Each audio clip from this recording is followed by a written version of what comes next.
Welcome to Full Scope, a podcast designed to analyze the games that we love, the headlines of music, and the movies we can't forget. I'm your host, Wendell Burns. I'm my counterpart, Savon Morris. How's it going? Wellington has a hat on today, guys. He's going to say that the entire episode. We've been doing this for 6+ years, and I've never seen Wellington with a hat on during the recording. Never. Man, I got a new hat. I was like, let me just try it on for the pod. And the hoodie is fire too, by the way. Cheers to you, buddy. Thank you, sir. I'm over chili here season. looking, Chili season. chili season. We have a lot of topics to get into for this one. Obviously, NFL topics, college football. Going to get into some NBA preseason topics and some album reviews. But to start off with, San Francisco's win over Seattle. They won 36-24. Obviously, they had been on a bit of a losing streak. Were kind of in a bit of a rut, able to get back on track for this one. And the comments afterwards were even just like very reflective on just like how they were struggling so much in the past, but they wanted to like really cut off these like late season, these late game issues and get back into a groove. What did you kind of think about this win for them? And just this has kind of been a slow start for them overall, but they do have sometimes slow starts, but then you get back into a bit of a groove. I mean, one of your best players still hasn't touched the field, Christian McCaffrey, and then Deebo Samuel is finally getting back and starting to be who he normally is, Deebo. And then now you got George Kittle back in the motion of getting him involved in the offense.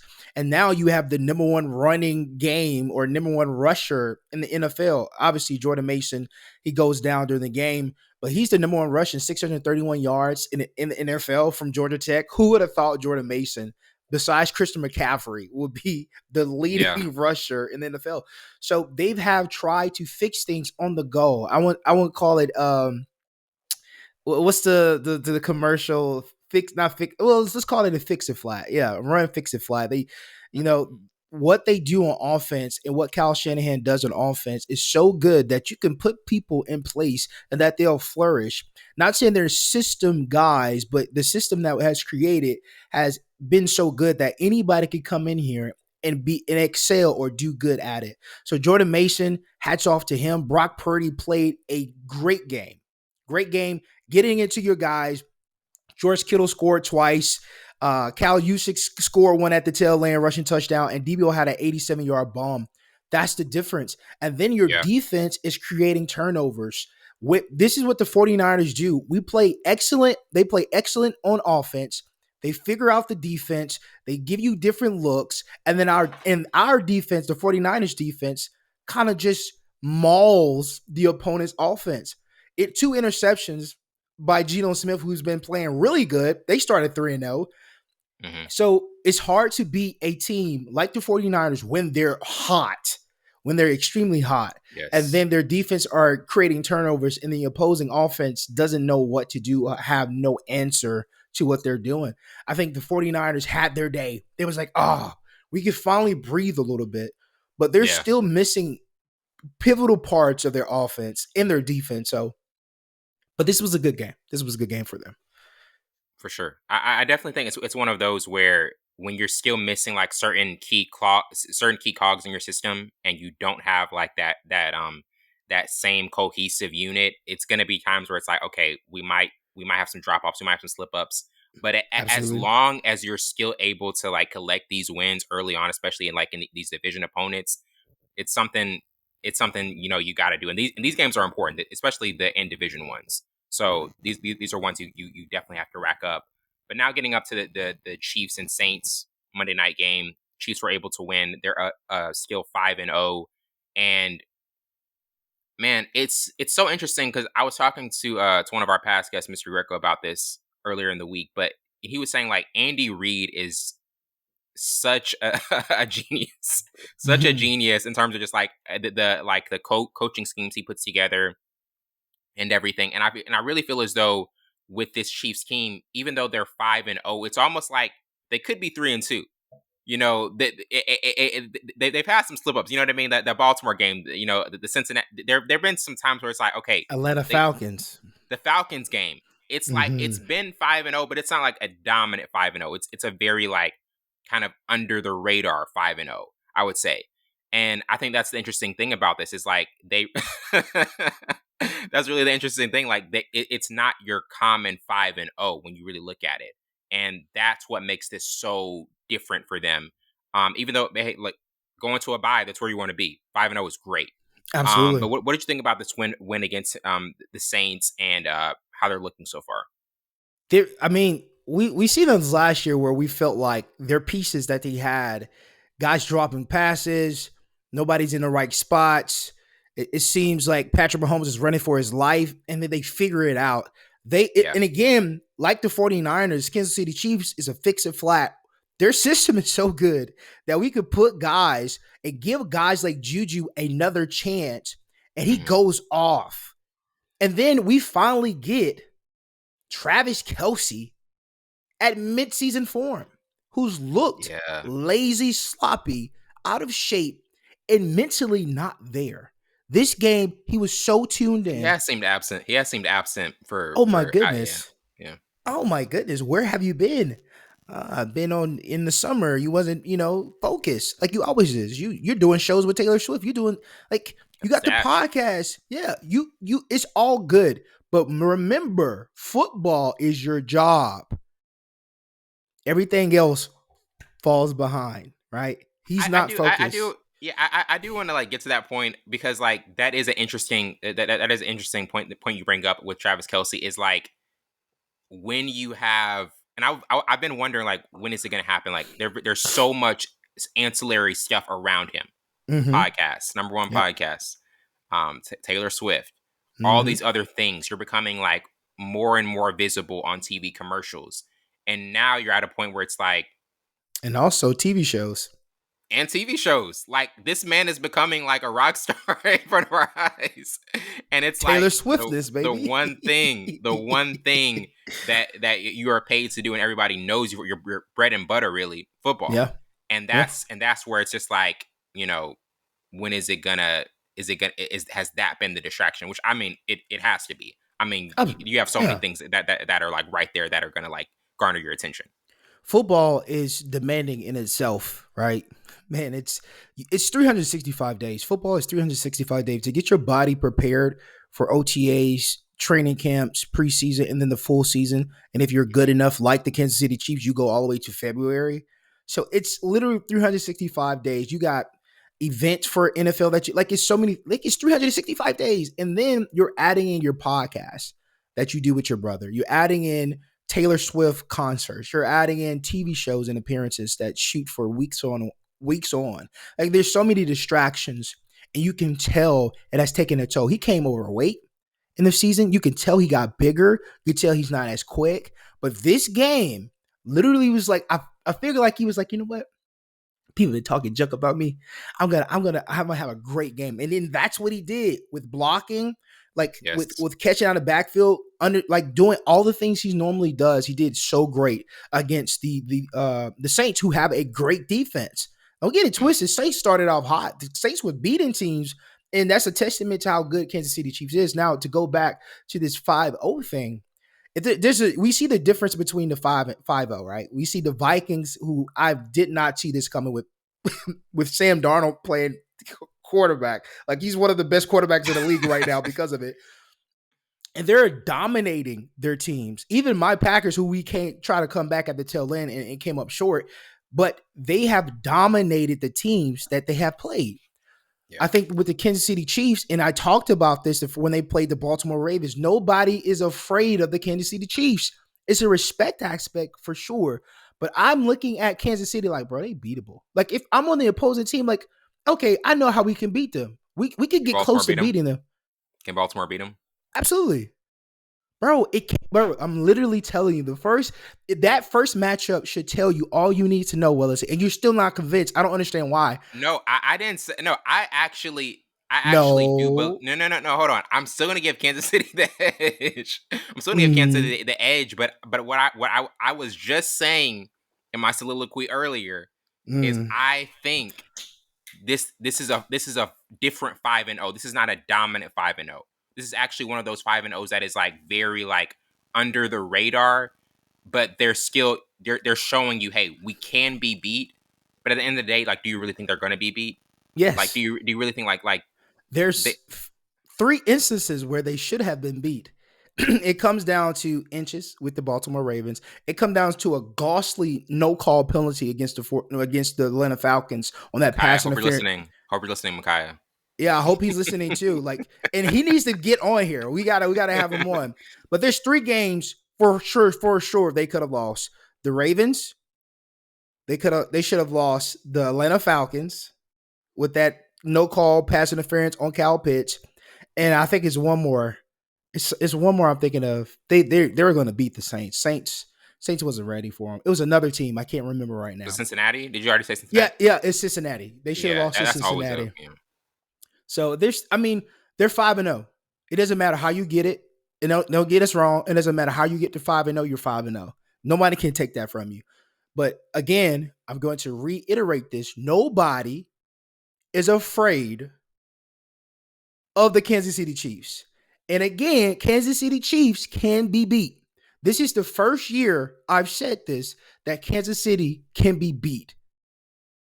I just don't think they're going to repeat. I just don't. They still have some of the talent, and most of their wide receivers are down, and they Yeah, still waiting for Pacheco to get back. I mean, the running game is okay with Kareem Hunt, but how long that's going to be sustainable?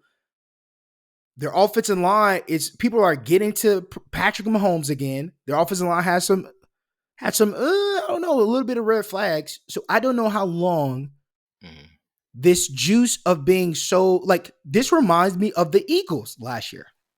How they were undefeated all the way to a certain point, and the Interesting. juice You bring ran that up. out.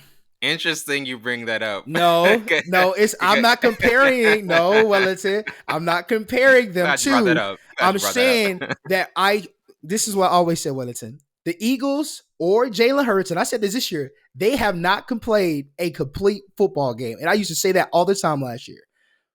When you make mistakes, it's hard to beat a team who's doing everything they need to do to beat you.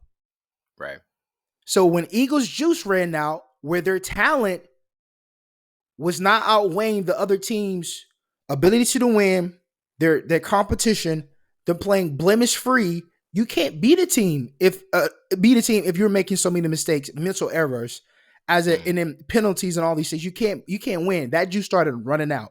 I feel like Kansas City Chiefs has so much talent that they can beat and be steady for this long.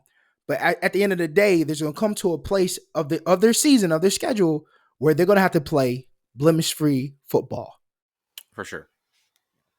That part of it, I mean, when it matters most, and when you get to a certain point, you have to get to that state of just like clinical, pinpoint type of football that you're going through. And when you're not doing that, that's when it really shows that there's cracks in the system. But now getting to Robert Saleh, him being fired by the Jets, Aaron Rodgers has expressed that he had regret in the aftermath. And it's he said Thursday he's been thinking about how if he played better in the first 5 games of the season, Saleh would still be the head coach and Nathaniel Hackett would still be calling plays. I'm sorry. I can't even say with a straight face. Man, it's crazy because like Rodgers is definitely the reason Saleh got fired. We all know that, and he's gonna say the right things to the media, try to be just professional and above board with what he said. But there's no way Rodgers wasn't the guy who had Saleh get out of here. It's just no way possible. Like it almost reminds me of like David Blatt and LeBron when it was that one Golden State Cleveland game where Golden State just like MLK Day, they like blew them out of the water, and LeBron was sitting next to Tyronn Lue, and he was just saying all this stuff, and I was like, okay, like Blatt's out of it, and they were first in the East, like doing really good, but LeBron did not want him there, and I think it's the same thing with Rodgers. Like he does not want Saleh there, and so. Before you get it, why do we always go to LeBron James, like getting people fired? Let's go to Michael Jordan and Scottie Pippen. Honestly, yeah. The guy Savon is like. Who I don't like? MJ. I do like MJ. No, but In terms of the greatest, though, in terms of the greatest, because you did say LeBron is the greatest ever. You have Yeah. said that you think MJ is like a completely horrible teammate, sore, very sore loser. Doesn't mean I don't like him though. That's just me. Like all the footage that we why we That always we go got. down a That we rabbit got. hole. Yeah, all the footage, This is the rabbit hole podcast. This is the rabbit hole. You know all the things that we've that. seen. This is not just me coming to the conclusion that I have not seen. And he'll tell you, bro, I'm not here to be nice with you. I'm here to play basketball. Which you're a terrible teammate. I think, and then is one instance when he said, I gave him praise at the first half, and then the second half he didn't do nothing. He's like, that's the last time I'm gonna do that. Bro, that's wild. That's wild to me, Yeah, bro. that's crazy. But yeah, let's the Solid. examples of getting people fired and the Westcom room. There's other players who did that. I mean, one of them was Allen Iverson. Just Yeah, saying, for sure, for sure. But anywho, and that's neither here and there. But continue. I'm so sorry. You know, I do want to say this though before we move on. Somebody said this story about Michael Vick, about one of his coaches, and he said like Stephen A said it that like this one of his coaches was like was telling him everything to do for the next game, give him a game plan, give him like a full notebook. And he said he literally threw it in the back of his car and never looked at it. I was like, bro, that's wild. That sounds like a lot of quarterbacks. Sounds like it's like, okay, cool. I appreciate the thought, coach, but I'm not looking at I'm not that. looking at that. Yeah, But with Salah though, what were your thoughts on this announcement? Obviously, we kind of both agree Rodgers was the reason he got out, and just absolutely, going forward, players and especially quarterbacks do have the power to get coaches out of here. absolutely. I mean, you go to the owner, Woody. Woody believes in Aaron Rodgers so much, man, and it's sickening. Bro is 40. It's like remnants of who he was when he was with the Packers, but it's not enough to get you to 10 game wins or 11 game wins or even to the playoffs. So Right. it started in the summer when he wasn't coming to mandatory meetings. He wasn't doing the necessary things as a leader to lead this team into jail. Yeah, you were Mhm. here a year prior, but you're a totally different ball player now, coming off the injury in the first game of the season. You need to be here at every moment. I don't care that you're Yes. doing spiritual stuff with mushrooms or whatever in a dark room, Aaron. Like Aaron used to pull this stuff at the Packers. Bro, it's so Aaron Rodgers has his ways, and it always gets somebody with Mike McCarthy. He got Mike McCarthy fired. Yeah. He's gotten a lot of coaches out of here. A lot of coaches Yeah. out of here. And a lot of football players said Aaron used to call his own plays or switch plays. If it was a running play, he'll call a pass play. Ryan Grant said that, who's one of our prominent running backs for a couple of years. Like, so there is some ways that Aaron Rodgers can affect a football team within. Excellent ball player, not now, but let me give you the stats, bro. Like the Mm. stats are like, how do you fire a coach who has your defense, who was a joke the past 5 years, as number 14th in the NFL, only allowing 119 rushing yards, and then second in the passing, only allowing 161 passing yards, bro. Second overall defense, and then you're 27th overall in offense. Who's the head of your offense? Aaron Rodgers. Yep. The running Rod- game is non existent. Your offense is top 10 in passing and run blocking. The running game only averages 80 yards a game, bro. yeah. Who is the culprit? That And that you get that's that and that's the thing. The numbers don't lie. The lie. numbers do not lie. Like that is the thing. There's just concrete evidence, like you just showed, like you just and you just explained to us that when you see that and hear that, how can you even say that Salah? That's the reason they're losing. Like that's the reason they're losing these games. And so many times coaches do get just thrown. I mean, I think at some point we should do like a coaching series or a coach like where we just say like, why did these coaches get fired? Like it's just it's insane. and Um, that he falls right under that too, man. And then they're still second in their division. It's like, bro, they're right behind the Bills. Like the first game Yes. in this, like we can see the decline of Aaron Rodgers. Why can't y'all? And now we're Robert Saleh has been given the boot because you guys are believing in a quarterback who's 40 years old, who's Mm. shown every game that he's in extreme amount of pain. Y'all probably injecting him and stuff to numb it, but it shows, it affects. He's only throwing 100 something yards. He's a Daniel Jones now. He's Oof. Daniel Jones now. Yeah, he shows remnants. He can get out of pocket a little bit, but every time he gets hit, sacked, you can tell he's in pain. Bro, put that man out his miseries and let Tyrod Taylor start. Yeah. But It's time and to do this it. is yeah, and this is my theory, bro. There have multiple meetings with Robert, and I believe Robert said, "Hey, we need to get Aaron Rodgers up out of here, or we need to start Tyrod Taylor." I believe there was multiple meetings with the general manager and Woody, and he expressed this like, "Look, I think Tyrod Taylor is the guy we need, but y'all want Aaron Rodgers. This is why look at the defense because Robert Saleh is a defensive guy, right? Yep. Defense is second in the NFL, bro. The Jets defense is the second in the NFL. They haven't done that in years before COVID. Man. But if they didn't give him full range of this team because I believe, he got smoke for sitting Aaron Rodgers in the preseason. I think it was it was a preseason. He was like, or he didn't practice. He was like, I'm sitting him out. Just, I want to make sure everything is good. Oh, I know he got smoke from Woody.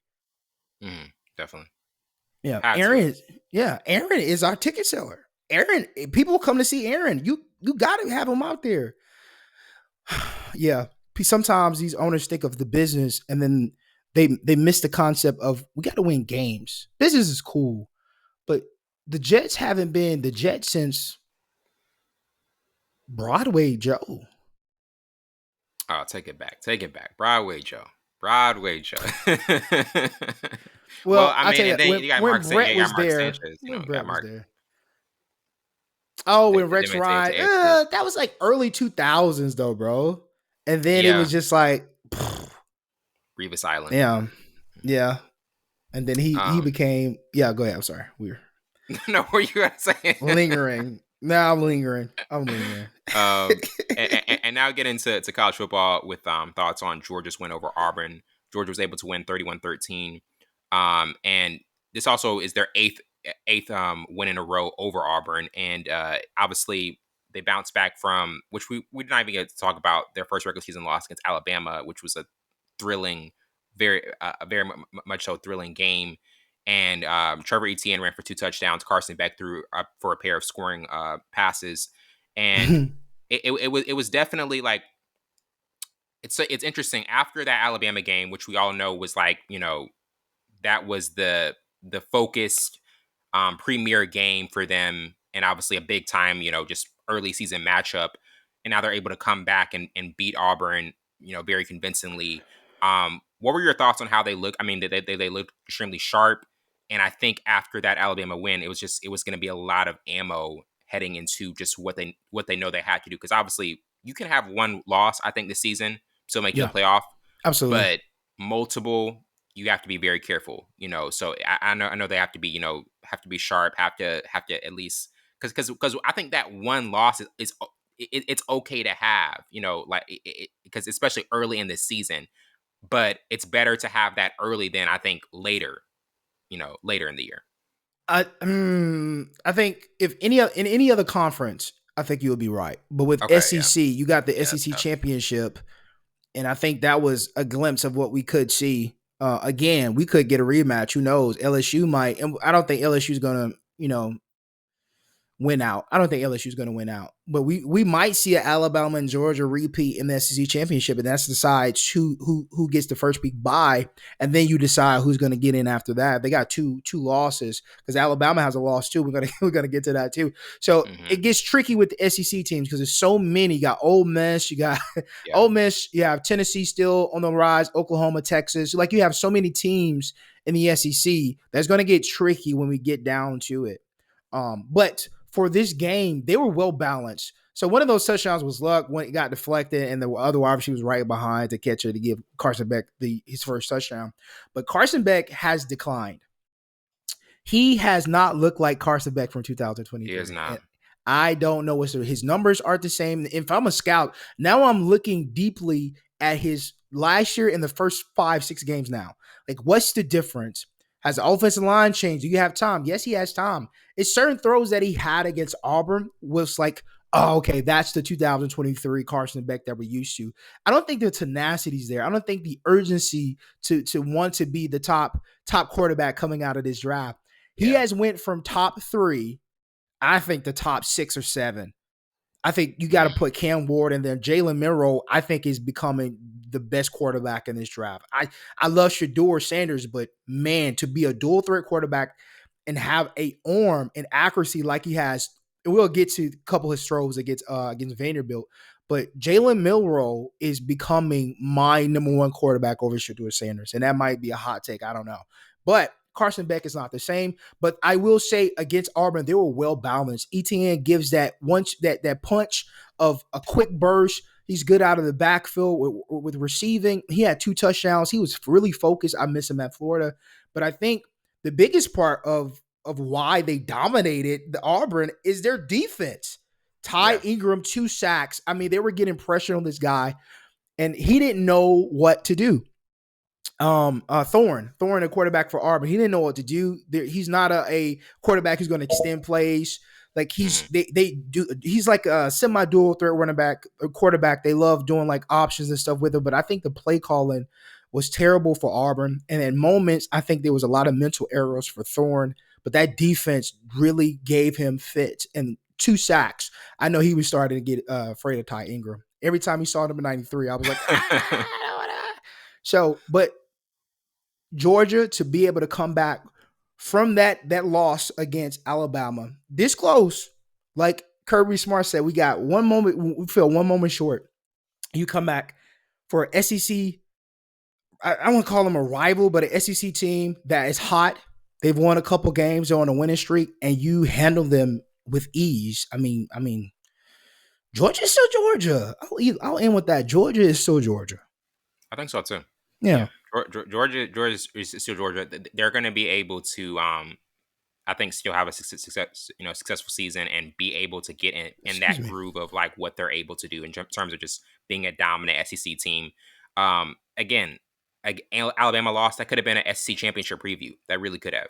Absolutely. So we don't even really know like what the actual stakes of that could turn out to be. But now getting to Alabama Vanderbilt, obviously that was the major upset of last weekend. Vanderbilt was able to win 40-35, and it was Cedric Alexander ran for 2 touchdowns. Random Fournette scored on a pick 6, and Diego Pavia really outplayed Jalen Milroe in this matchup. And it's one of those where we see upsets happen, especially early in the year. But this is one where, I mean, they were just clicking. Scored first 13 points, took a 16-point lead.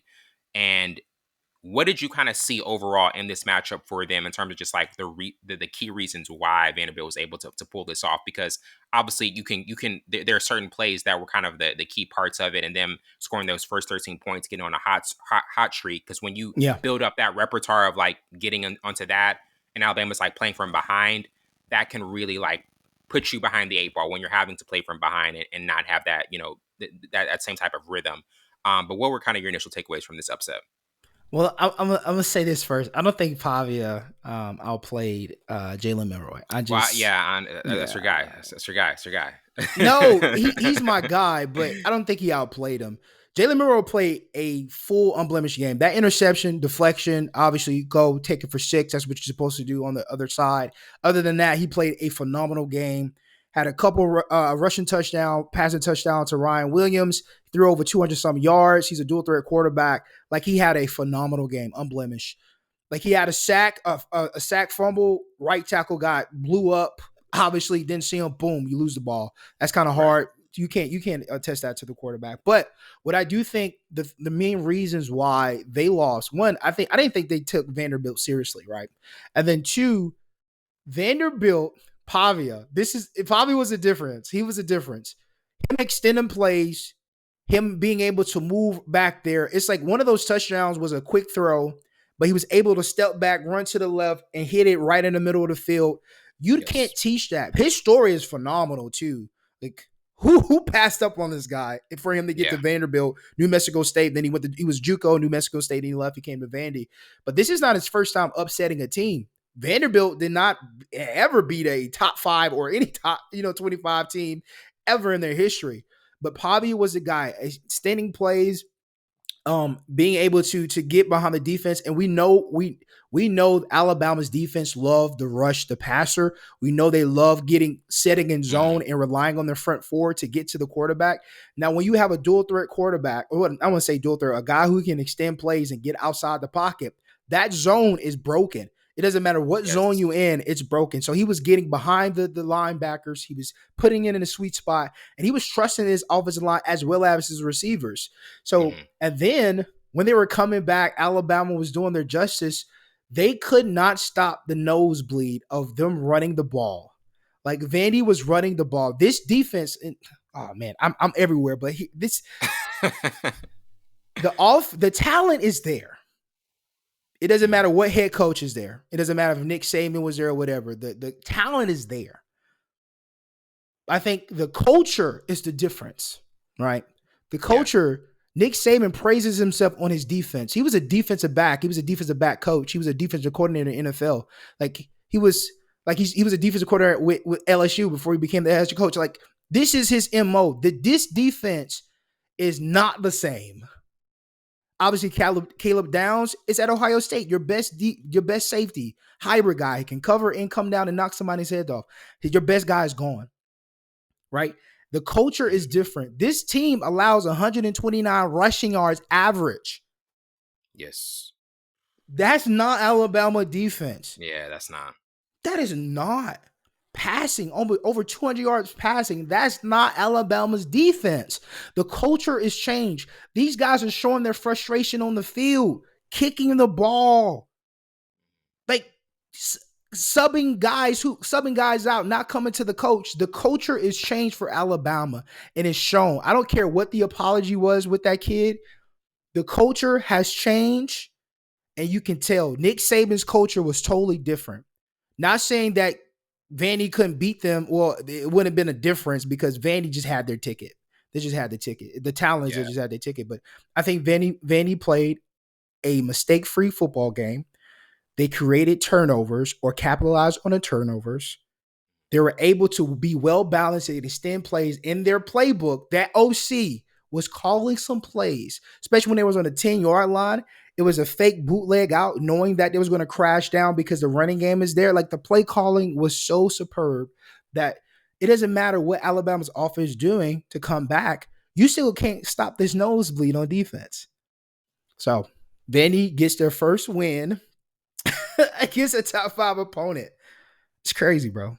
Absolutely crazy, bro. It really is insane because it's just like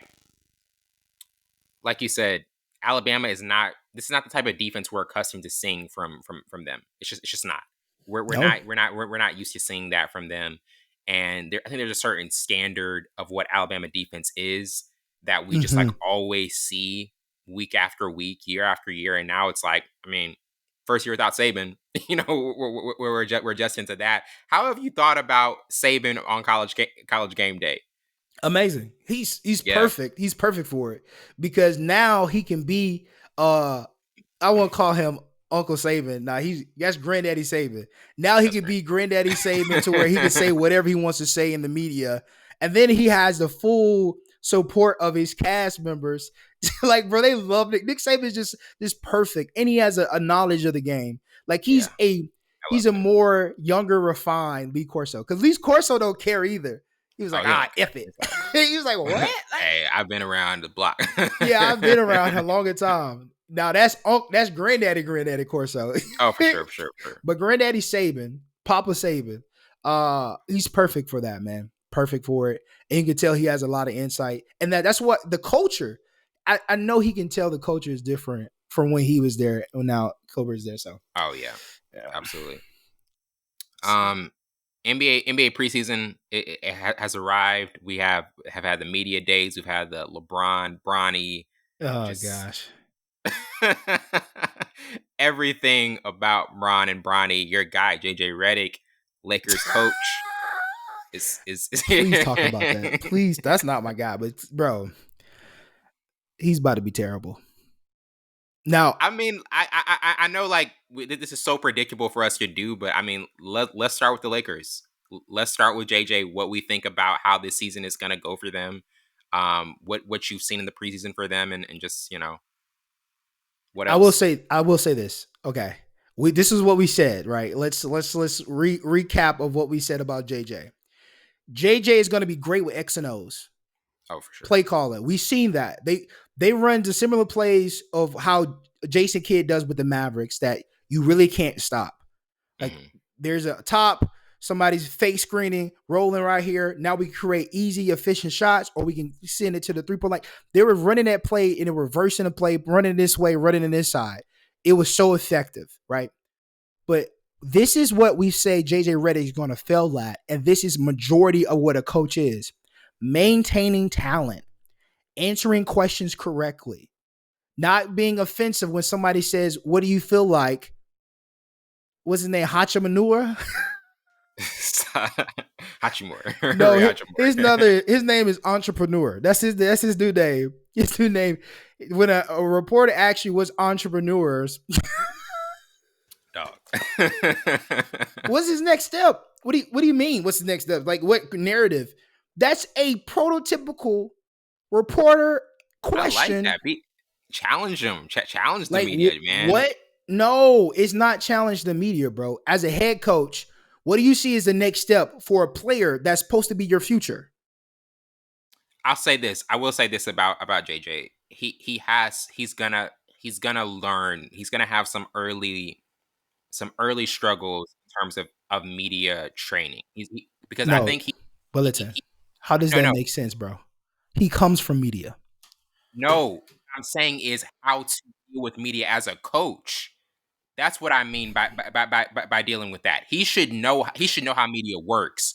But in terms of dealing with media as a coach, and understanding how to talk to them, because he's gonna try to do the same thing he did at First Take, where he's like, oh, I'm just gonna be I'm edgy. I'm gonna challenge the system. I'm gonna buck. I'm gonna buck against everything.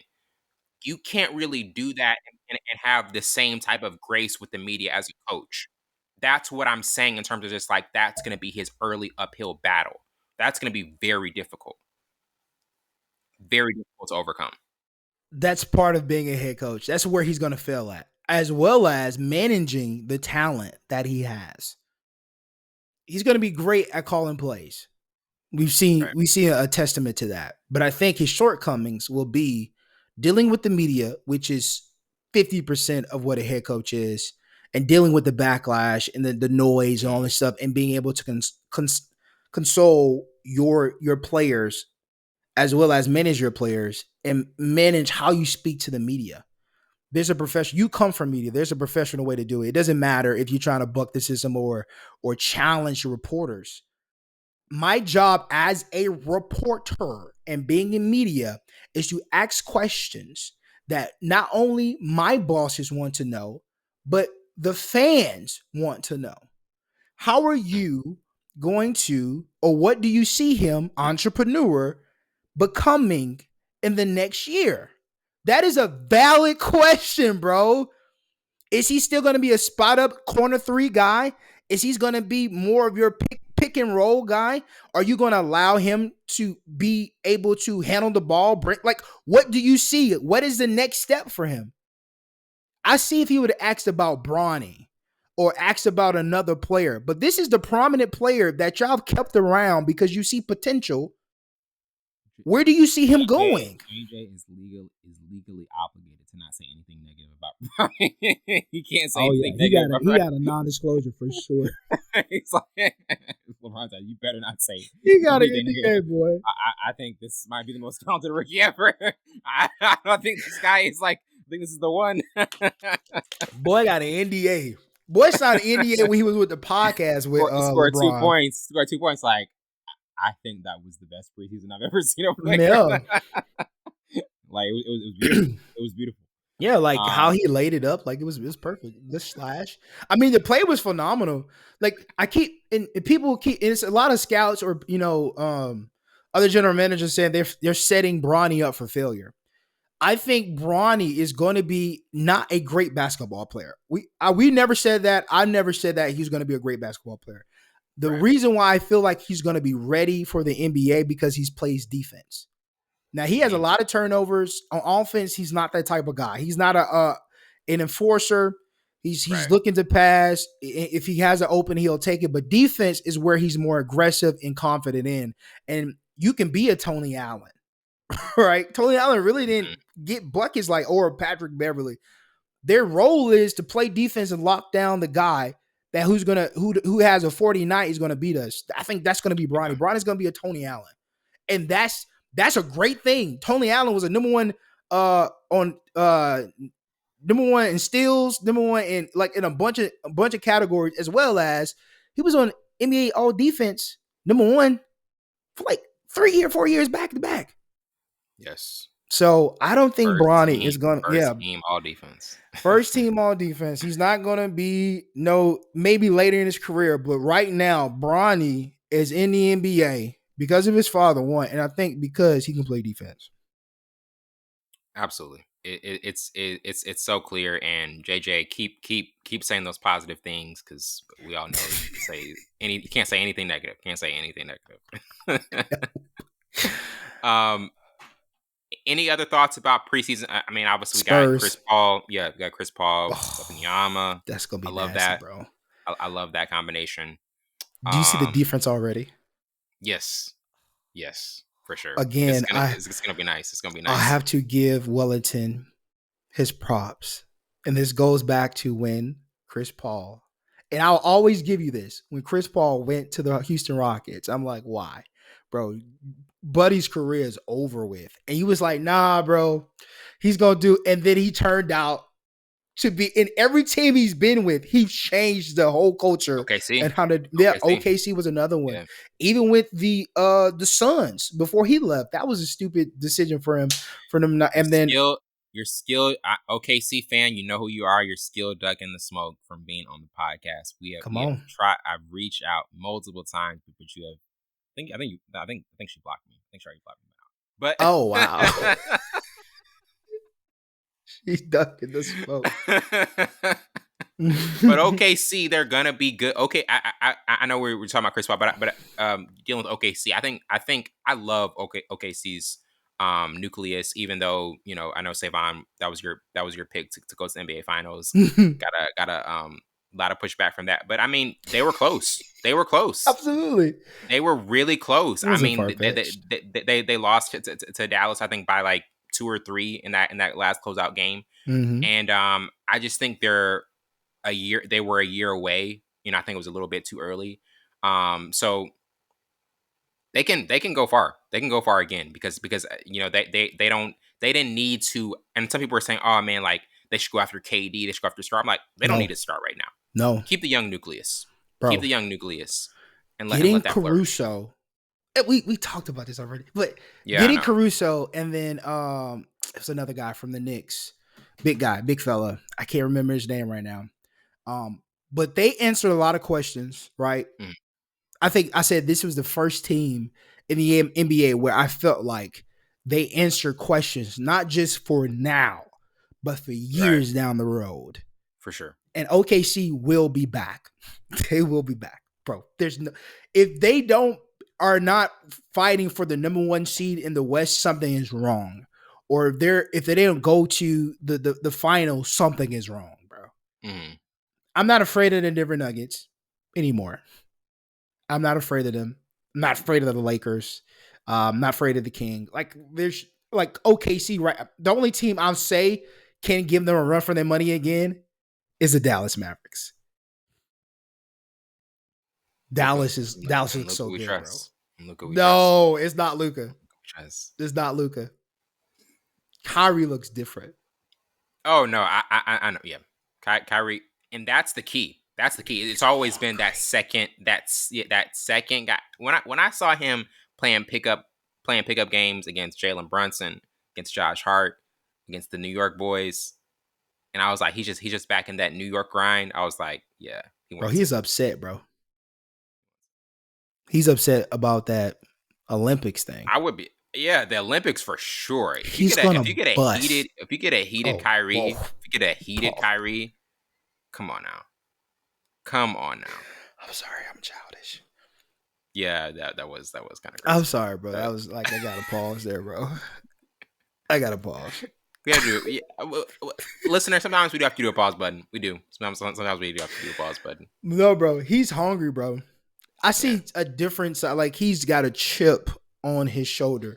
He's gonna kill Major key alert. everybody on that team, including LeBron. Every time he faced them, that imagery. If I was him, I would put the team photo of the USA Olympics team every time I play one of the guys, and then Oh my X out one of their faces every time we play them, and put I got 30 or 40 on them. Bro, that would give me so much motivation, bro. I used to do that in high school. motivation. Yeah, that's crazy motivation. Not like each player, but like a team, like who beat us the year before. I had these Yeah, I goals and mean, went and then we were talking about that on the Friday Night Lights review, but you decided Friday Night Lights wasn't a good show for you. I mean, you could have seen how East Dillon and West Dillon was a great football series, and this guy, man. Speaking of football, this guy just didn't even want to watch you know one of what, the greatest shows. I cannot believe you did not want to watch that show. I bro. still At cannot. You would have first, loved I that didn't show. know what you're talking about. I was like, wait, is there another podcast called Friday Night Lights that I don't know about? And then I was like, oh, he's talking about that weak TV show.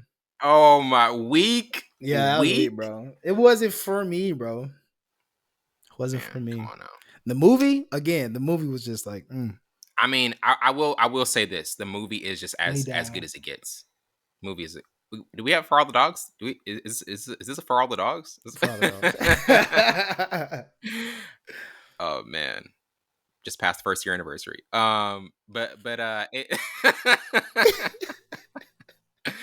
But man, I'll say this though.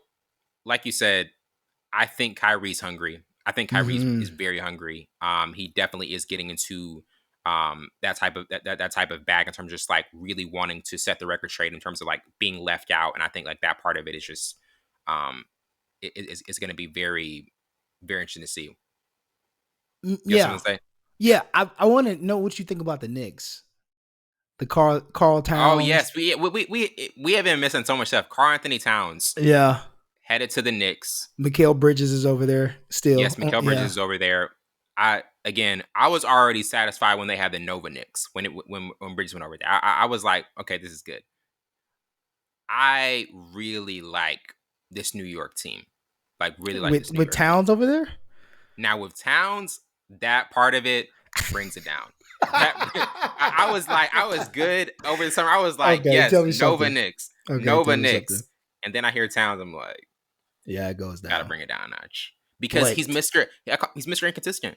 He's Mr. Inconsistent, and I just don't know why you would bring a liability like that to the team. It doesn't make any sense to me. I know why. Okay, tell me. Because the guy they traded for, Julius Randle, is the guy who's never available in big moments. And I think that at a certain point, you be like, okay, we've been waiting for you to be fully healthy. And the only guy that's on that Knicks roster who's been there since 2020 is Mitchell Robinson, hometown kid. Like they've been shipping and shipping people out since 2002, like 2021. Sure. So I think they got tired of Julius Randle not being available and being injured, and now you'll like want to reverse that and take Karl Anthony Towns, who's Mr. Inconsistent, but he's available, and then when he is consistent, that's like 30-20, 40-20. Or he'll get you 40 points. He could get on fire. Like like a couple games last year. Like he was hitting threes like crazy. Like he looked like he was back in college. But so I think the Knicks grew tired of Julius Randle not being available. It was like, okay, let's take a chance on Kiara Anthony Towns. Who knows? He might be consistent with Jalen Brunson and those guys, but we shall see. But I'm interested in what type of offense they're gonna consistently run with those two, with Jalen Brunson. Is it still gonna be like an ISO? Or are they gonna do pick and roll with him? Are they going to do the try? Like, I want to just know, like, in the mid-season form, how that looks. I'm excited to see if they're still going to be Yeah. dominant in the East. And again, I think Boston still that they're the cream of the crop in the East. Yeah. New York, I mean, I think I would put Philly above New York. Philly was above New Really? York to me. Yeah, I would say so. I wasn't gonna say that before, but I mean, Towns and Embiid. I'm taking Embiid. Like But I think B, that part. he's injury. He He's is. never available. He is, but I think the ceiling for the Sixers is higher because Wait, you wait, got wait. Well, let's say you took the Knicks over Philly last year. I did. Yeah. I did. So what's going on? The element of Paul George being there, because I'm a big Paul George fan. I think Paul George adds that trio of Paul George, Tyrese Maxey, and Embiid. I think those three guys, the ceiling is much higher than the Knicks. Just based off of, I think Towns is gonna like hurt the Knicks more than help them. I think he's gonna be a liability for them. So that the Towns trade changed a lot. It changed a lot. I'll say that a lot can change in a few weeks, and I think that part of it changed a lot. So I would say I would go with the Sixers over the Knicks. Let's make this interesting. Okay, we're not gonna bet or anything because we don't believe in gambling. But what we will say, I'm gonna say this: in the first 25 games, the New York Knicks is gonna be ahead of the Philadelphia 76ers. I got Philly. I Okay, got Philly. I hate going against first them 25 games. because I'm a big Brunson fan. I'm a big Brunson and Josh Hart. Those are my guys. Shout out to the Roommates Show podcast. One of my favorite. But I did gotta not give that to the Sixers. knew Jalen sounding like that, bro. Sound like he went to What Princeton. he does sound like he went to. Like, bro, I first heard his voice. Like, I don't listen to the interviews or whatever, but I like on I think it was Instagram and Facebook. He was playing golf. He was answering the questions, and as soon as he opened his mouth, I was like, "What? You sound like it's not a bad sound. It's just like if you Yeah, look it just at Jalen Brunson, and you that's not what wouldn't, you would expect. yeah, you wouldn't Yeah. expect him to sound like that. I'm like, bro, you wore Dockers, and you probably had your never mind, but nah." Like the whole facade of who he is, or like how he presents himself, how he walks, and you wouldn't expect him to sound like he went to Princeton. It's like when Mahomes talks. When I first saw Mahomes, I didn't think like I don't know. I was I was expecting like he's gonna talk like you know talk like a regular. I don't know how regular athlete sounds, but I thought he was gonna talk a certain way. And then when I was just like, that's not what I was expecting. Yeah, Not what I was you expecting sound at like all. Kermit the Frog. It's wild, bro. We're gonna take a quick break and we'll be right back.